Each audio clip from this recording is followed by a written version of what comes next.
საქართველოს პრემიერ-მინისტრი აზერბაიჯანში ვიზიტით იმყოფება. ირაკლი კობახიძე მონაწილეობას იღებს საქართველო-აზერბაიჯანის ეკონომიკური თანამშრომლობის მთავრობათა შორისი კომისიის მიათესხდომაში.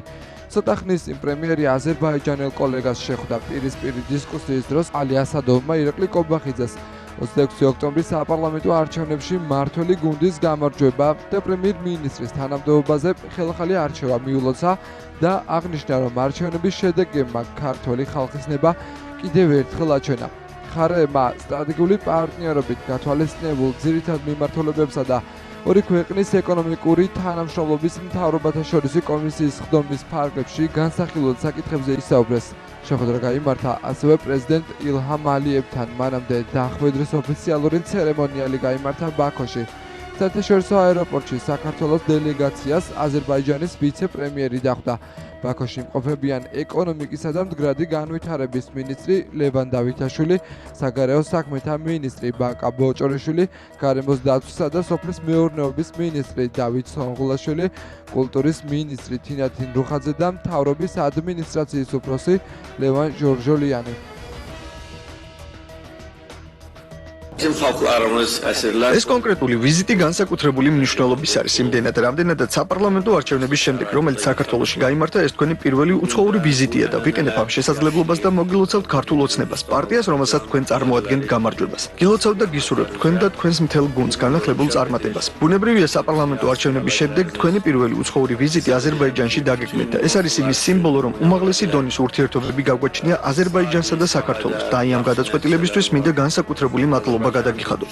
აზერბაიჯანმა 3 მილიარდ 600 მილიონი დოლარი კაპიტალ დაბანდება განახორციელა საქართველოში და ეს იმაზე მეტყველებს, რომ თქვენი მთავრობა და თქვენი მთავრობის წარმატებული ეკონომიკური პოლიტიკა, მათ შორის უცხოური ინვესტიციების მოზიდვის კუთხით ძალიან პოზიტიურად აისახება საინვესტიციო გარემოზე თქვენს ქვეყანაში. და იწვევს ინვესტორებს და შთაგონების წყარო ხდება თქვენს ქვეყანაში კაპიტალ დაბანდებისთვის, მათ შორის აზერბაიჯანელი ინვესტორებისთვის. რა თქმა უნდა, ორ ქვეყანას შორის წარმატებული თანამშრომლობა არსებობს ენერგეტიკის სფეროში. ეს ორივე ქვეყნის ინტერესებს ემსახურება. მთელს რეგიონს და განსაკუთრებული მნიშვნელობის არის ის პროექტები, რომელსაც ერთობლივად ვახორციელებთ ნავთობისა და ბუნებრივი აირის მიმართულებით. ამავდროულად ჩვენ ვმუშაობთ მწვანე ენერგიის პროექტზე ერთად და ესეც ცხადყოფს იმას, რომ ჩვენ პასუხისმგებლიანი მთავრობები ვართ. იმდენად, რამდენადაც არსებობს ამ ტიპის ენერგიის აუცილებლობა ბაზარზე და იმ ინფორმაციის საფუძველზე, რომელიც დღეს მივიღებ, მწვანე ენერგიის პროექტი წარმატებით ხორციელდება და ბევრი სხვა პროექტის მსგავსად ეს პროექტი წარმატებული იქნება უდაოდ. ამის დიდი შანსი არსებობს. ამავდროულად ჩვენ პირისპირ შეხვედრაზე ვისაუბრეთ დაკავშირებადობაზე და შუა დერეფნის პროექტზე. ჩვენი ქვეყნები მჭიდრო თანამშრომლობენ და პარტნიორები არიან. ჩვენი ჩართულობა რეგულარულია და შესაბამისი უწყებები კოორდინირებულად მუშაობენ ამ მიმართულებით და დარწმუნებული ვარ, რომ ეს პროექტი წარმატებული იქნება. ჩვენ ვართ უცილობელი პარტნიორები და ძალიან ფასეული სერვისები შეგვიძლია შევთავაზოთ სხვებსაც. ჩვენ ბევრი რამის მიღწევა მოვახერხეთ. მე დეტალებში არ შევალ, მაგრამ ამას გაფართოებულ ფორმატში განვიხილავთ. მე აქვე მინდა დავამატო, რომ თქვენი პარტიის წარმატება უზრუნველყოფს იმ ფაქტს, რომ სამხრეთ კავკასიაში იქნება სტაბილურობა და თქვენი ძმებისა და მეგობრების რანგში ჩვენ გვახარებს თქვენი წარმატება და გისურვებთ მომდევნო წარმატებებს მომავალში და მოგესალმებით კიდევ ერთხელ.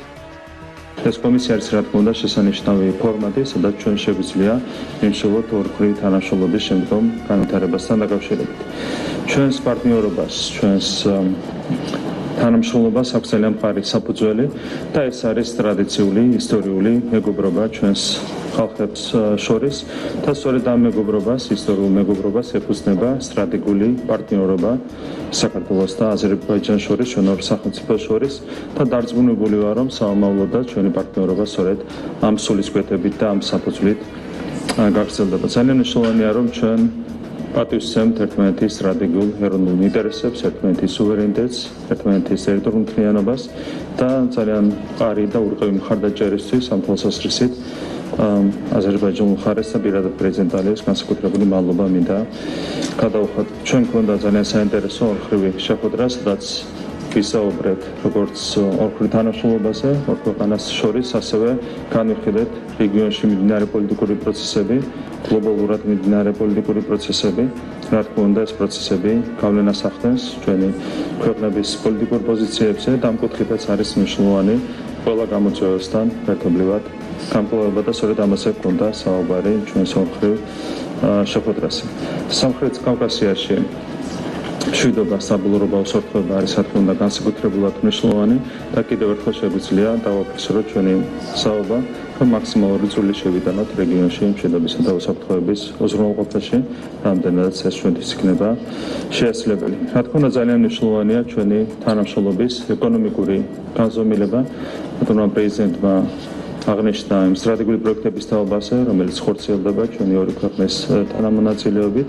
და ამ პროექტებს აქვს, რა თქმა უნდა, სტრატეგიული, როგორც ეკონომიკური, ასევე პოლიტიკური მნიშვნელობა და ძალიან მნიშვნელოვანია, რა თქმა უნდა, მომავალშიც ასეთი ტიპის პროექტების კიდევ უფრო მეტად განვითარება და ახალი პროექტების ინიცირება. ჩვენთვის, როგორც უკვე აღნიშნე, აზერბაიჯანის რესპუბლიკა არის არამხოლოდ კარგი მეგობარი, არამედ არის ძალიან კარგი საიმედო სტრატეგიული პარტნიორი და ჩვენთვის პრიორიტეტულია ბუნებრივი ამ სტრატეგიული პარტნიორობის კიდევ მეტად გაღრმავება და ამ კუთხითაც ეკონომიკურ თანამშრომლობას ენიჭება, რა თქმა უნდა, განსაკუთრებული მნიშვნელობა. ბატონო პრეზიდენტმა აღნიშნა დაკავშირებადობის ფუნქციის შემდგომი განვითარების მნიშვნელობის თაობაზე, ეს არის ჩვენი ქვეყნისთვის განსაკუთრებული პრიორიტეტი და ეს არის, რა თქმა უნდა, ოხრივი თანამშრომლობისთვისაც განსაკუთრებული პრიორიტეტი. ჩვენ ორ ქვეყანას ერთად შეგვიძლია განსაკუთრებული როლი შევასრულოთ დაკავშირებადობის თვალსაზრისით. ჩვენ გეოგრაფიულად ერთმანეთს ვაკავშირებთ ევროპას და აზიას, დასავლეთს და აღმოსავლეთს და მაქსიმალურად უნდა ავუთისოთ ეს პოტენციალი. სწორედ ამას ემსახურება ის პროექტები, რომლებიც უკვე განხორციელდა ორი სახელმწიფოს თანამონაწილეობით, საუბარი მაქვს სტრატეგიულ პროექტებზე და როგორც უკვე აღინიშნა, არის მიმდინარე დაგეგმილი პროექტები, რომლებიც კიდევ უფრო მეტად შეუწყობს ხელს ამ ფუნქციის მაქსიმალურად ათვისებას ჩვენი ორი სახელმწიფოს მიერ და რა თქმა უნდა, მზად ვართ, რომ ამ კუთხით კიდევ უფრო მეტად გავაღრმავოთ ჩვენი პარტნიორობა და ვიმუშაოთ ძალიან აქტიურად. პოლიტიკური შეფასებების თემაა ქართული ოცნების პოლიტსაბჭოს განცხადება, რომელიც გავრცელდა მას შემდეგ, რაც დიდი ბრიტანეთის თემთა პალატაში ბიზნე ივანიშვილის დასანქცირების ინიციატივა შევიდა. ოპოზიციის თქმით, ქართული ოცნება ცდილობს დიდი ბრიტანეთი, ამერიკა და ევროკავშირის ქვეყნები საქართველოს მტრად შერაცხონ. ისინი ამბობენ, რომ პოლიტსაბჭოს მიერ გავრცელებული განცხადება ადასტურებს, რომ ქართულ ოცნებას სანქციების ეშენია. მართლ გუნდში კი აცხადებენ, რომ დიდი ბრიტანეთი ყოველთვის სამართლიანობის ეტალონი იყო და იმედს იტოვებენ, რომ თემთა პალატის 14 წარმომადგენლის მოსაზრებას შემდგომი გაგრძელება არ ექნება. დიდი ბრიტანეთის თემთა პალატაში ბიძინა ივანიშვილის დასანქცირების მოთხოვნით ინიციატივა 14 დეპუტატმა წარადგინა. ქართული ოცნების პოლიტსაბჭო აცხადებს, რომ სანქციებით ემუქრებიან საქართველოს მმართველი პარტიის ლიდერს, რომელმაც ქვეყანა ავტორიტარული მმართველობისგან დაიხსნა და დემოკრატიული გარდატეხა მოუტანა. სანქციების დაწესების შემთხვევაში დიდი ბრიტანეთის როგორც სამართლის უზენაესობასა და ადამიანის ძირითად უფლებებზე დამფუძნებული სახელმწიფოს ავტორიტეტის საბოლოოდ ჩაბარდება წარსულს. თუმცა იმ ფონზე, რომ Deep State-მა, ანუ გლობალურმა ომის პარტიამ არაერთი სახელმწიფო ფიზიკური განადგურებისთვის გაწირა, დიდი ბრიტანეთის სახელმწიფოებრივ მორალური განადგურება და დაკნინება ბევრად ნაკლებად ტრაგიკული მოვლენა, წერს ქართული ოცნების პოლიტიკური საბჭო განცხადებაში. ქართული ოცნების პოლიტსაბჭოს განცხადება თავიდან ბოლომდე მიანიშნებს იმას, რომ ეს ადამიანები ელოდებიან დიდ სანქციებს. შესაბამისად, ჩვენი მოლოდინიც, რა თქმა უნდა, არის ასეთი, იმიტომ რომ მთელი ცივილიზებული სამყარო თანხმდება, რომ 26 ოქტომბერს გაყალბდა არჩევნები და ქართული ხალხის ნება არ იყო გამოხატული. საერთაშორისო იზოლაცია სამწუხაროდ კიდევ უფრო გაიზრდება ქვეყნის და სამწუხაროდ, თუმცა საქართველოს მოქალაქეებისთვის ეს კიდევ ერთხელ ვიტყვი, რომ არის დიდი მხარდაჭერა. როცა საუბრობენ იმაზე, რომ ივანიშვილი თუ დასაქცირდა ბრიტანეთის რეპუტაციას, ბრიტანეთის ერთგულებას დემოკრატიისთვის, თავისუფლებისთვის მიადგება თურმე საფრთხე, ეს არის იმ ასე ვთქვათ ოპერიდან, როცა ამბობდნენ, რომ ბიძინა ივანიშვილს ურჩიეთო არ გაესაჩივრებინაო შვეიცარიის ბანკებშიო ეს საქმეებიო, თორე ჩამოიშლებოდა შვეიცარიის საბანკო სისტემა, თურმე ბიძინა ივანიშვილის 2 მილიარდის გამო დაიშლებოდა თურმე შვეიცარია. იმდენად აცდენილია ქართული ოცნების პოლიტიკა საქართველოს ეროვნულ ინტერესს, რომ დღეს უკვე დიდი ბრიტანეთი ითხოვს სანქციებს და ეს რა თქმა უნდა გაგრძელდება, რა თქმა უნდა გაფართოვდება სანქციები არა მხოლოდ დიდი ბრიტანეთისგან, არამედ ამერიკის შეერთებული შტატების მხრიდანაც გაფართოვდება გლობალური მაგნიტსკის აქტი.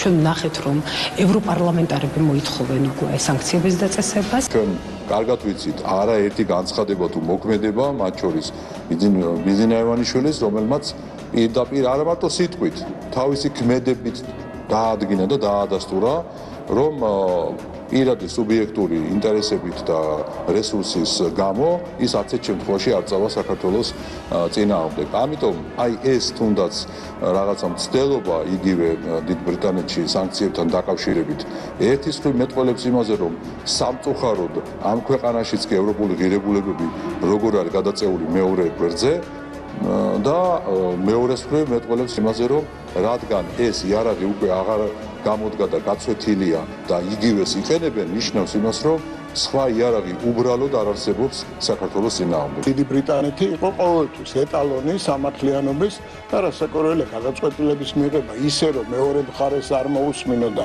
ისაუბრო იმაზე რომ მშვიდობიანი იყო მხოლოდ მიტინგი და ამას პოლიცია და უპირისპირდა ბრუტალური ძალით. ის რომ საქართველოს საგარეო კურსის შეცვალა და მით უმეტეს თუ დემოკრატიიდან უკან დაიხია, რასაკვირველია იმხელა აბსურდია რომ სხვას ვერაფერს ვერ იტყვი თუ არა გარკვეულ მიკერძოებულ მიდგომაზე შეგიძლია საუბარი, რომელსაც გარკვეული კონკრეტული მიზნები გააჩნია. განსახილველია აი ამ 14 თემთა პალატის 14 წარმომადგენლის ეს მოსაზრება და იმედს ვიტოვებთ, რომ ამას არ ექნება შემდგომი გაგრძელება ამ განხილვას, აექნება ისეთი გაგრძელება, რომელიც რასაკვირველია დააზიანებს საქართველოსთვის საქართველოში ბრიტანეთის იმიჯს. მედებები რაც ხორციელდება საქართველოსთან მიმართებაში, საქართველოს მოქალაქეებთან მიმართებაში, რა თქმა უნდა იწვევს შეშფოთებას, ძალიან ხშირად მოკლებულია ყველანაირ საფუძველს და უმეტესწილად ეს ყველაფერი შექმნილია ქვეყანაზე ზეწოლების მოსახდენად, რა თქმა უნდა ეს არის მიუღებელი, ამის უკან დგას გარკვეული ძალები და ამას ყველაფერს სჭირდება რეაგირება, რეაქცია, ამას ყველაფერს სჭირდება ის, რომ ჩვენმა მოქალაქეებმა კარგად იცოდნენ თუ რასთან გვაქვს საქმე, რა ქმედებები ხორციელდება საქართველოს მოქალაქეების წინააღმდეგ. მე არ მგონია ამ ტიპის გადაწყვეტილება მიიღოს ბრიტანეთმა, თუმცა თუ ისინი მიიღებენ, რა თქმა უნდა ეს იქნება ძალიან ცუდი და ის რომ ბრიტანეთი მხოლოდ სამართლიანობასთან ასოცირდებოდა, ყველაფერი წარსულს ჩაბარდება. ძალიან ცუდია, როდესაც ხედავთ ამ ტიპის გადაწყვეტილებებს, როდესაც პირდაპირ ყველა გადაწყვეტილება დაფუძნებულია სიცრუეზე, ტყუილზე, პირდაპირ გეუბნებიან თეთრზე შავი არის და რა თქმა უნდა ძალიან ცუდია. ეს ზოგადად მსოფლიოში ხედავთ რა ვითარება არის, ძალიან ბევრი რამე შეიძლება დარწმუნებული ვარ 20 იანვრის შემდეგ, ყოველ შემთხვევაში ამის იმედი აქვს ყველას. განხილვის თემა ოპოზიციისა და სალომე ზურაბიშვილის კონსულტაციები და ტრამპის ინაუგურაციაზე დასწრების საკითხებიც. ერთ-ერთი ბოლო დისკუსია ოპოზიციასა და ზურაბიშვილის წარმომადგენლებს შორის გუშინ შედგა. განიხილეს ის მთავარი გზავნილები, რომლებიც სალომე ზურაბიშვილმა ამერიკის შეერთებულ შტატებში უნდა გააჟღეროს. მათივე თქმით, არჩევნებთან დაკავშირებულ საკითხებზე მუშაობა კვლავ გრძელდება. პარალელურად ქართულ ოცნებაში ამბობენ, რომ ოპოზიციას არანაირი რესურსი აღარ დარჩა და განმეორებითი არჩევნები არ იქნება. შეგახსენებთ, სალომე ზურაბიშვილი დონალდ ტრამპის ინაუგურაციაზე კონგრესმენმა ჯო ვილსონმა მიიწვია. ინაუგურაციას დაესწრებიან ასევე ამერიკაში ვიზიტით მყოფი ლელოს ლიდერები. დემოკრატიული სამყარო თანხდება, რომ საქართველოში ერთადერთი ლეგიტიმური პოლიტიკური ფიგურა გახლავთ სალომე ზურაბიშვილი, ამიტომაც ის მიწვეულია ამერიკის შეერთებული შტატების პრეზიდენტის დონალდ ტრამპის ინაუგურაციაზე. ჩვენ მას ვაძლევთ მანდატს, რომ გზავნილები გააჟღეროს ამერიკის შეერთებულ შტატებზე, როდესაც ის ჩავა ინაუგურაციაზე. ცხადია, მთავარი მოთხოვნები ეს არის პოლიტპატიმრების გათავისუფლება და ხელახალი არჩევნების ჩანიშვნა. ეს მოთხოვნა არ იცვლება, მაგრამ ამავდროულად არის გზები ახალი არჩევნების თავისუფალ სამართლიან კონკურენტუნარიან გარემოში ჩატარება ისე, რომ გარანტირებული იყოს შესაბამისი ადმინისტრაციის მხრიდან დარღვევების აღმოფხვრა, ძალოვანი უწყებების არაკანონიერი ჩართულობა. ჰელსინკის კომისიის თავმჯდომარე უილსონმა პირადად დაბატიჟა პრეზიდენტ ზურაბიშვილი. უილსონი საუბრობს როგორც პრეზიდენტის გუნდის, ტრამპის გუნდის წევრი. გზავნილი არის ხალხის დანაბარები, რაც არის. რას ამბობს ყოველდღე? თქვენც ხო ხართ აქ რუსთაველზე შეკრებილი ადამიანები, რას ამბობენ უწყვეტი პროტესტის განმავლობაში? რომ არა ივანიშვილის რეჟიმს, ხო? ჩატარდეს ახალი არჩევნები და დაუყოვნებლივ გათავისუფლდეს ივანიშვილის რეჟიმის ტყვეები, ადამიანები, რომლებიც სამართლიანი არჩევნების მოთხოვნის გამო არიან დაკავებული. ყველაზე მნიშვნელოვანი გზავნილი, რა თქმა უნდა, არის საქართველოს დემოკრატია, ყველაზე მნიშვნელოვანი გზავნილი არის ხელახალი არჩევნები, სამართლიანი არჩევნები საქართველოში, ადამიანის უფლებები, რომელიც დღეს სისტემურად ირღვევა საქართველოს, შესაბამისად, ქართულმა ხალხმა დიახ სალომე ზურაბიშვილს მიანიჭა ლეგიტიმაცია, რომ ის იყოს ცივილიზებულ სამყაროში ჩვენი ხმა, მივესალმებით, რა თქმა უნდა, სალომე ზურაბიშვილის ვიზიტს ამერიკაში, იმიტომ რომ დარწმუნებული ვართ, რომ ის ძალიან კარგად შეძლებს ქართველი ხალხის სურვილის ცივილიზებულ სამყარომდე მიტანას. რაც შეეხება სალომე ზურაბიშვილს, დარწმუნებული ვარ, რომ მას კარგი ადგილები შეახვედრეს მისმა დამკვეთებმა, როგორც ჩანს, მისი ბილეთის ფული საქართველოში სოროსის ფონდმა იყიდა, რაც შეეხება მამუკა ხაზარაძეს, ბადრი ჯაფარიძეს, მათ უკვე საკუთარი რესურსები აქვთ და როგორც ჩანს, ჯო უილსონი დაეხმარა პროგრამაში შესულიყვნენ და კარგი ადგილები შეესყიდათ. რა თქმა უნდა, ეს არაფერს ცვლის გავიხსენოთ მიხეილ სააკაშვილის ყოფნა ტრამპის პირველ ინაუგურაციაზე, გახსოვთ ალბათ შორს ბუჩქებთან იდგა და თან პოზიორობდა, რომ თითქოს ტრამპის ინაუგურაციაზე იყო, თქვენ იცით, რომ ოფიციალური პირების გარდა მე ათასობით ბილეთი ჩვეულებრივად ხელმისაწვდომია და იყიდება, რადგან ოფიციალური მოწვევა არ იყო ისე როგორც აქ უნდა სხვა ქვეყნების ლიდერების ოფიციალური მოწვევები, ბუნებრივი ოფიციალური თბილისის წარმომადგენლები არ დავიწყებდით ბილეთების შეძენას და იქ მერე სელფების გადაღებას და პოზიორობას. გიორგი გახარიაზე მოხდარ თავდასხმას შურისძიებას უწოდებენ ოპოზიციის წარმომადგენლები. თავად გახარიას პარტიაში კი აცხადებენ, რომ ქართული ოცნება რეჟიმის გადასარჩენად ძალადობს. რაც შეეხება გამოძიებას, შინაგან საქმეთა სამინისტროში გამოძიება სისხლის სამართლის კოდექსის 126 მუხლით მიმდინარეობს, რაც ძალადობას გულისხმობს. საქმე მოიცავს როგორც გიორგი გახარიასა და დიმიტრი სამხარაძეს შორის დაპირისპირების, ისე ჟურნალისტ ზვიად ქორიძეზე მომხდარი თავდასხმის ეპიზოდს. როგორც ქორიძე აცხადებს, მას თავს გიორგი მანველიძე და დიმიტრი სამხარაძე დაესხნენ. ბათუმში საასტუმრო შერატონში მომხდარი ინციდენტის ამსახველი 24 წამიანი ვიდეო ტელეკომპანია იმედმა გამოქვეყნა, თუმცა ის სრული არ არის და მომხდარს ნაწილობრივ ასახავს. ქართული ოცნება არის შეშინებული არის იმ მედეგობით, რომელიც ქართულმა ხალხმა აჩვენა და ბიძინა ივანიშვილმა ძალიან კარგად იცის, რომ გიორგი გახარია მისთვის არის ყველაზე დიდი საშიშროება და საფრთხე, რომელიც არჩევნების წინ კიდევ ერთხელ ძალიან კარგად გამოჩნდა. გიორგი გახარიასა და მთელ გუნდზე არაერთხელ წამოსულა მუქარა დაშინებით მცდელობა, მაგრამ რა თქმა უნდა ისიც კარგად იცის ბიძინა ივანიშვილმა, რომ ჩვენი გუნდი არ უშინდება იმ ქმედებებს, რომელიც მათ ახასიათებს. წარმოვიდგინოთ, რომ ქართული ოცნება თავისი ქართული ოცნების ყოფილი პრემიერ-მინისტრს როგორ გაუწორდა. ჩვენ ნახეთ ფაბრიკაცია, ქართული ოცნების მიერ გაკეთებული ფაბრიკაცია, როცა ჩანს შეელაპარაკება და შემდეგ გახარია როგორ აღმოჩნდა, ასე თქვა, რაცემი ამაზე არაფერი კადრი არ არსებობს. ეს არის დაჭრილი, დაჭეხილი ფაბრიკაცია კადრი. ამ კადრები ვერ ვიმსჯელებთ, მე დარწმუნებული ვარ, გახარიას მისამართით, ისიც ისაუბრებს ამაზე. ადგილი ქონდა ანგარიშწორებას, ფიზიკურ ანგარიშწორებას, რაც არის რეჟიმის ხელწერა. ეს არის წახალისებული ძალადობრივი ქმედებების ჯაჭვი, მაშინ როდესაც ხელისუფლების უმაღლესი პირები თუნდაც არალეგიტიმური ხელისუფლების მიმართავენ ასეთ გზებს, ეს იმას ნიშნავს, რომ ჩამოშლილია საერთოდ სახელმწიფოებრიობის განმსაზღვრელი ინსტიტუციები, თვითონ მოძალადი ადამიანები არიან სისხლის სამართლის დამნაშავეები, ცხადია, უნდა იყოს გამოძიება სწრაფად დაწყებული და ყველა მტკიცებულება შესწავლილი, რის იმედიც ჩვენ არ გვაქვს, იმიტომ რომ საგამოძიებო ორგანოები თავად არიან გამოყენებული პოლიტიკური ინსტრუმენტებად, შესაბამისად არის აუცილებელი ხელისუფლების შეცვლა და ყველა იმ ადამიანის სისხლის სამართლებრივ პასუხისგებაში მიცემა, რომლებიც უწყობენ დანაშაულის სახალისებას ხელს. თავდაპირველად ეს ძალადობრივი თავდასხმა მომდინარეობდა გიორგი გახარიას მხრიდან, რომელმაც ასე ვთქვათ ფიზიკური შეურაცხყოფა მიაყენა, კერძოდ ჭიქა ესროლა სახელმწიფო პოლიტიკური თანამდებობის პირს და ამას მოჰყვა შემდგომ გარკვეული საპასუხო რეაქცია, რომ გამოძიება მიმდინარეობს, უკვე თავისთავად მეტყველებს იმაზე, რომ სახელმწიფო დაინტერესებულია იმით, რომ ამ ფაქტთან დაკავშირებით რეალურად ჭეშმარიტება დადგინდეს.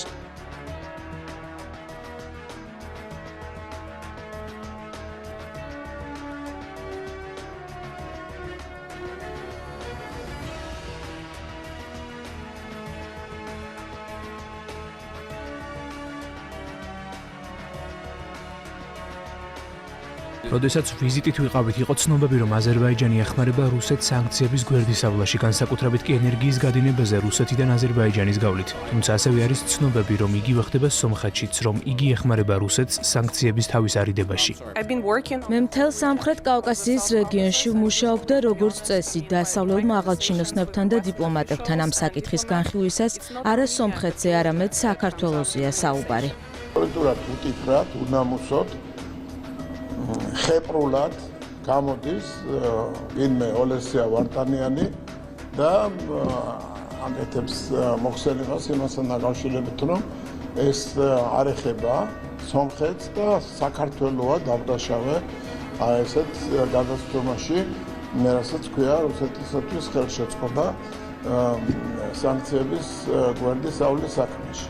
ეს მოხდა, ეს იმას არ ნიშნავს, რომ ჩვენ და სომხეთ შორის რაიმე ურთიერთობები ამეთი არის დაზიანებული. პირიქით, ჩვენი ურთიერთობები, როგორც იყო მეგობრული, ასევე რჩება, მაგრამ ადამიანები არსებობენ, რომელიც განზრახ მრავალი მიმართულებით თესავენ ამ ბოროტებას. ერთი რომ თითქოს და საქართველოს და სომხეთის დაპირისპირებას ახდენს და მეორე სრულ სიცრუეს აუცილებს იმასთან დაკავშირებით თუ როგორ იქცევა საქართველო.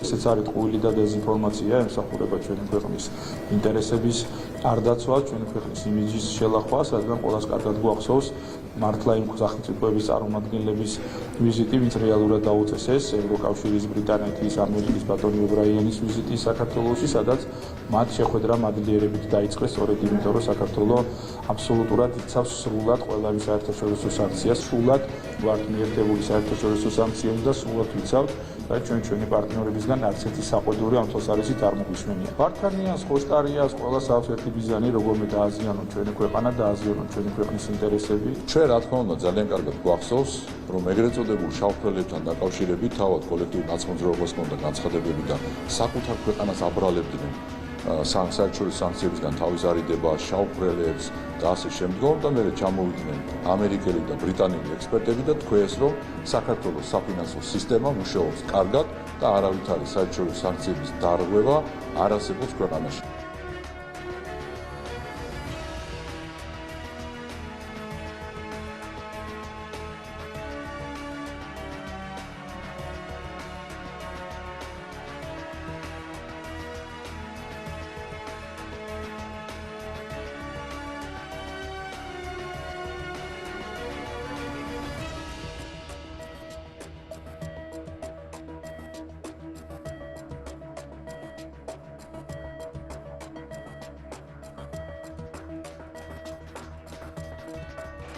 –2024 წელი ქართული ავიაციისთვის და საქართველოს აეროპორტების გაერთიანებისთვის იყო ისტორიული წელი, რადგანაც ჩვენ შევძელით და 7.400.000 გზავრზე მეც მომიმსახურეთ სამივე საერთაშორისო აეროპორტში, რაც წინა წელთან შედარებით 24%-იანს წარმოადგენს. გასულ წელს ჩვენ წარმატებით დავასრულეთ მოლაპარაკებები 10-მდე ავიაკომპანიასთან, 13 პირდაპირ მიმართულებით.